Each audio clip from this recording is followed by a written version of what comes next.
Bienvenidos a nuestro podcast de marzo, donde vamos a hablar temas muy interesantes acerca del financiamiento sostenible. Para esta edición contamos con la participación de mi colega, apreciado Marco García, director asociado de Advisory en BDO Panamá y Cluster Centroamérica, así como asesor senior regional de finanzas corporativas. Marco tiene experiencia amplia en temas de ingeniería financiera, financiamiento estructurado, M&A, private equity, infraestructura, family office, banca patrimonial, tesorería corporativa, transaccional, entre otras. También ha practicado banca de inversión con más de 30 años de experiencia en América Latina, Asia, África y Europa. Pero bueno, bienvenido Marco, gracias por acompañarnos a este espacio. A ti, mi hermano, muchas gracias por invitarnos y para tu audiencia, ¿no? Digo, tratando de que la conversación, la plática sea de orientación para quienes nos escuchen. No, y te agradezco. No, básicamente creo que hay un tema súper interesante que vamos a tocar, como es el potencial de las finanzas sostenibles y el impacto de los criterios ESG, que nos vas a explicar de qué se trata esto, en las empresas, proyectos y países. Correcto. Y sobre eso viene mi primera pregunta. En términos sencillos, cuando hablamos de criterios ESG, que significa ASG en español, ¿de qué estamos hablando? ¿Cuándo inicia esto? ¿Hay alguna guía para las personas interesadas que nos están escuchando? ¿Cuáles son las ventajas? ¿Cuáles son los beneficios? ¿O cómo se maneja estos criterios, ¿no? Para los financiamientos. En esta primera pregunta, por lo menos vamos a dividirla, ¿no? Como en tres planitos, ¿no? ¿Okay?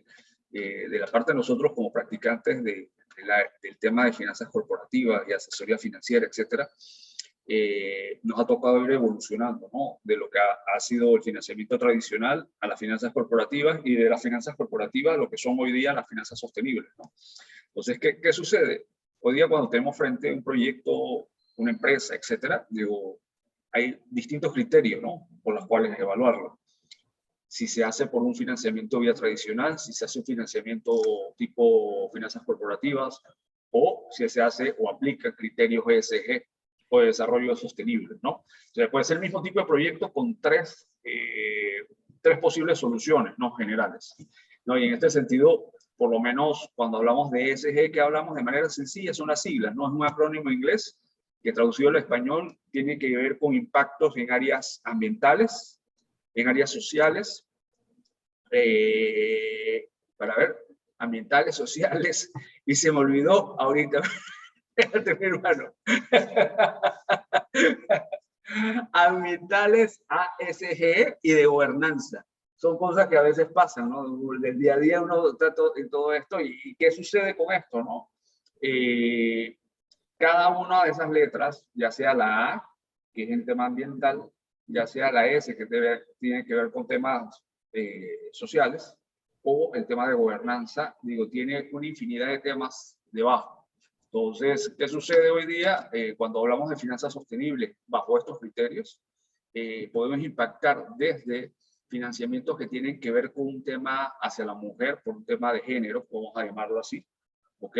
O puede ser un tema de una hidroeléctrica, puede ser una eólica, puede ser una compañía o empresa o proyecto de temas de energía solar, puede haber otro tema de conexiones eléctricas que impacten en temas de educación, impacten en que la energía sea más barata. Hay una infinidad de criterios, ¿no? Entonces, desde ese punto de vista puede ser muy amplio el impacto, ¿okay? Adicionalmente, esto, ¿cuándo inicia, no? Hay dos referencias. Una referencia, vamos a hablar del 2000 para acá, que se remonta más o menos al año 2004, cuando era secretario general de Naciones Unidas, Kofi Annan. Año 2004, llama a Kofi Annan a los 50 CEOs de los principales bancos a nivel internacional y le plantea esta iniciativa, ¿no? Entonces, y le pide que introduzcan estos criterios, al igual que los criterios de estos ODS de la ONU, dentro de los planes de desarrollo de sus empresas y de los financiamientos que vayan a realizar. Esa es una referencia. Sin embargo, existe otra referencia que se remonta hasta los años 60. Pero hablando en términos modernos, en términos tal cual como hoy se conocen o conocemos o trabajamos, yo me quedo con la del 2004, ¿no? ¿Ok? Prácticamente eso. Qué bueno. Creo que no sé si se me quedó algún pedazo. No, yo creo que está clarísimo. La verdad que, bueno, yo pienso que como tú bien dices, es claramente una forma también de lo que tú comentabas de tener una inversión socialmente responsable y cada vez más los mercados financieros y de los inversionistas están apuntando a todo este tema de financiamiento sostenible y como tú mencionabas, temas de minorías o temas ambientales, cada vez toman mucha preponderancia a la hora de lanzar nuevos financiamientos. Y en línea con eso, la segunda pregunta era, ¿qué tipo de etiquetas que podemos señalar en cuanto a los criterios que usan las finanzas sostenibles? Y algún ejemplo que nos pueda dar sencillo, o sea, o cómo podemos sintetizar esto y cómo ha evolucionado el financiamiento tradicional a este punto, porque básicamente las necesidades financieras capaz son similares. Lo que cambia es los criterios con que tú haces, ya sea la emisión de algún instrumento financiero, algún crédito para accesar y el tipo de inversionista que está solicitando, el tipo de inversionista o institución que está haciendo el préstamo bajo esta, o financiamiento bajo esta modalidad, ESG.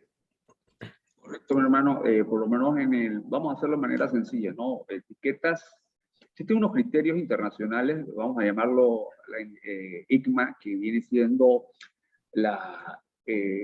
ICMA viene siendo International Capital Markets Association, ¿ok? Ellos desarrollaron unos criterios sobre la base de temas de gobernanza, temas ambientales y sociales, ¿no? Entonces, de ahí vienen un par de etiquetas. Hay etiquetas verdes, hay una etiqueta de bonos sociales o financiamiento social, hay otras etiquetas que son los sostenibles. El sostenible compone criterios que tienen que ver con lo social y con lo verde. Adicionalmente hay otros bonos de transición o etiquetas de transición. Hay otros nuevos que son ligados a temas de sostenibilidad. Existen etiquetas azules, ¿ok? Las climáticas, por mencionar las principales, ¿no? ¿Ok? Entonces, ¿qué resulta? Como vemos todo esto, ya sea el color que hemos mencionado anteriormente, ya sea verde, social, climático, etcétera, todo en función o gira en función de ciertos aspectos que vienen impulsándose desde el tema de ONU con los objetivos de desarrollo sostenible o los objetivos del milenio que vienen siendo 17, ¿no? Entonces, cuando vemos, digo, tienes unos criterios ESG, aquí, en este caso desarrollados por International Capital Markets Association, tienes unos ODS acá que los desarrolló la ONU. Cuando tú vas a ver y desarrollas alguna de estas etiquetas, tiene impacto tanto en lo que tengo por ICMA o lo que tengo también por ODS, ¿no? Y de esa manera vamos viendo el tema de los desarrollos. Algo, por lo menos nosotros en Panamá, que tenemos costas por ambos mares, y esa oportunidad no la tienen otros países, por lo menos en Panamá es apto en su momento, si fuese el caso, ¿no? De nuevos desarrollos del canal de Panamá, por decir algo, sería un candidato para emitir un tipo de etiqueta, vamos a llamarle bonos azules, ¿ok? ¿Por qué azul? Porque va ligado al tema de los océanos y los mares, ¿no? Entonces, así como los bonos verdes también que va ligado a la naturaleza. En el caso de bono verde que va ligado a la naturaleza, que es el más conocido, ¿no? Y sobre todo ha tenido muy buen impacto desde el punto de vista de desarrollo de las finanzas energéticas, ¿ok? Por todo lo que es energía renovable, ¿ok? También van ligados a temas de agricultura. Y así sucesivo en otro tipo de casos. En el tema de bonos sociales podemos mencionar cuáles. Un banco de la Plaza en Panamá fue uno de los primeros bancos que desarrolló el bono social a nivel latinoamericano, ¿no? Que iba con una perspectiva de género enfocado, obtuvo el dinero para prestar ese dinero a lo que era el mercado únicamente impulsado por mujeres, ¿ok? Y así hay infinidad de criterios aplicables a esto.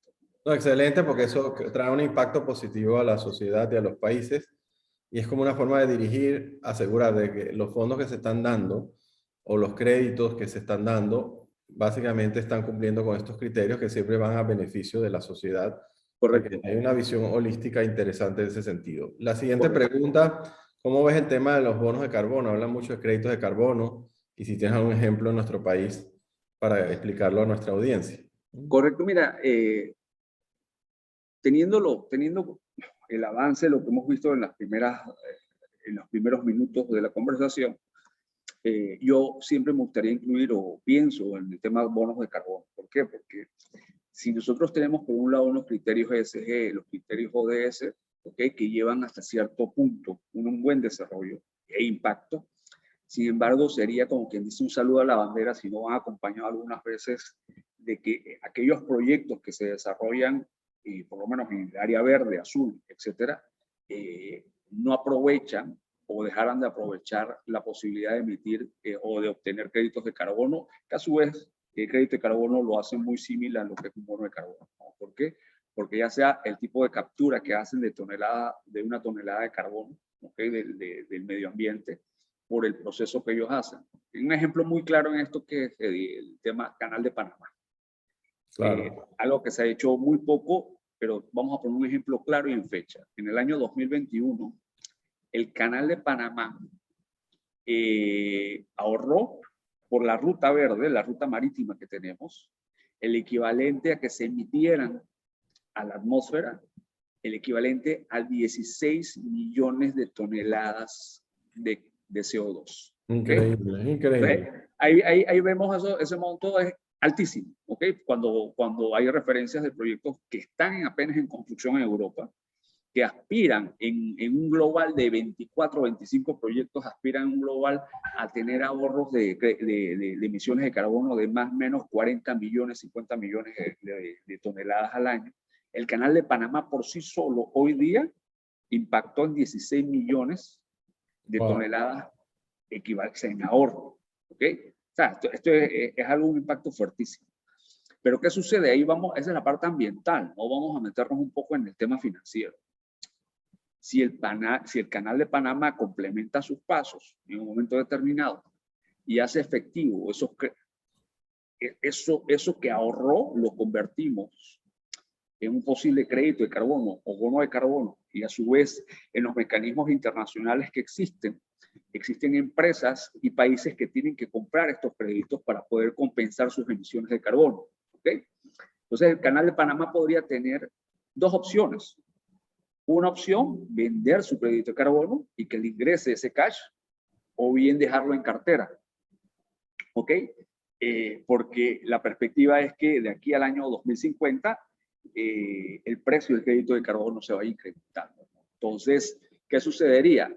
Haciéndolo un ejercicio, pongamos un precio medio de $20 por tonelada o $50 por tonelada, y eso lo multiplicamos por esos 16 millones que tendría el canal, ¿ok?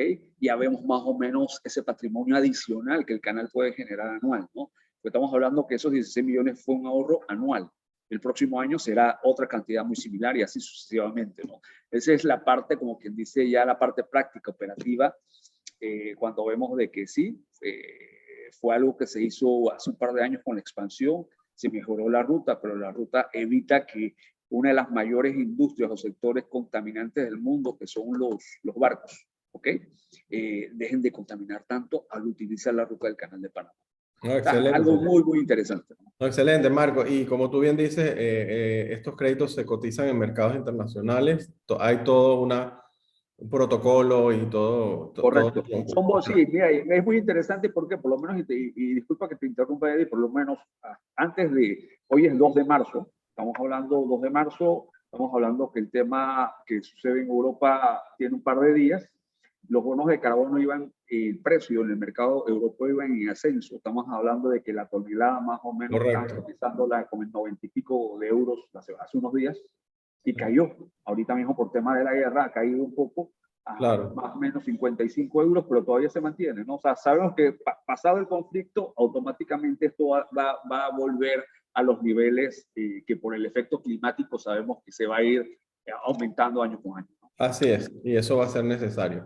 Correcto. Por último, y bueno, ya para ir cerrando nuestra conversación, Ok. ha estado interesantísimo los temas. ¿Cómo ves el tema de la legislación en Panamá con relación al tema de adaptación al cambio climático y qué avances ha observado en la materia?